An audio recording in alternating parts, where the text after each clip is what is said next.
స్కూల్కి వచ్చి అరే ఇంటి దగ్గర జ్వరం వచ్చిన నా పిల్లలు కాదు, క్లాసులో ఉన్న 50 మంది పిల్లలు కూడా నా పిల్లలతో సమానం అని చెప్పి మీకు పాఠాలు చెప్పేటటువంటి మీ గురువుల నిజమైన ప్రేమ కాదప్పా? రేపటి తరము అంధకారంగా ఉండొద్దని ముందుంటారు. ఇంటికి పోయిన తర్వాత కూడా నువ్వు రాసి చిత్తు రాసిన, నువ్వు టైం పాస్కి రాసిన ఎగ్జామ్ పేపర్లు అన్ని ముందలేసుకొని అరే రమేష్ గారు చూడు ఎట్లా రాసిండు, అరే శ్రీలత చూడు ఎట్లా రాసింది, అరే వీడు చూడు ఎట్లా రాసిండు, అరే వాళ్ళ పెళ్ళం పిల్లల మధ్యలో కూర్చొని కూడా పేపర్లు దిద్దుకుంటా ఇంట్లో కూడా నీ గురించి ఆలోచన చేసే దేవుడు బాస్ గురువు, దేవుడు గురువు.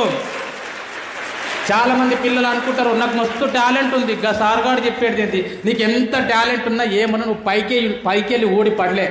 నీవు స్కూల్కు ప్రైమరీ స్కూల్ నుంచి పోయినప్పటి నుంచి ఇప్పటి వరకు నీ బుర్రలో ఏమన్నా ఉందంటే అదంతా నీ గురువులు పెట్టిన భిక్ష తప్ప నీకు ఏడికెళ్ళి రాలే.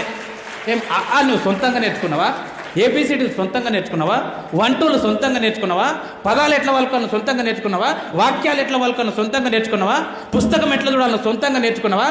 పెన్ను ఎట్లా పట్టుకోవాలో సొంతంగా ఏమి సొంతంగా నేర్చుకోలేవు బాస్, అన్ని వాళ్ళు పెట్టిన భిక్ష. రాష్ట్రాన్నేలే సీఎం అయినా, దేశాన్నేలే పిఎం అయినా, రాష్ట్రాన్నేలే సీఎం అయినా, దేశాన్నేలే పిఎం అయినా, మీ నుండి విద్య నేర్చినోళ్ళయా ఒకనాటి మీ శిష్యులేనయా, తరగతి గదిలో తలరాతలు మార్చేటి గురువులారా.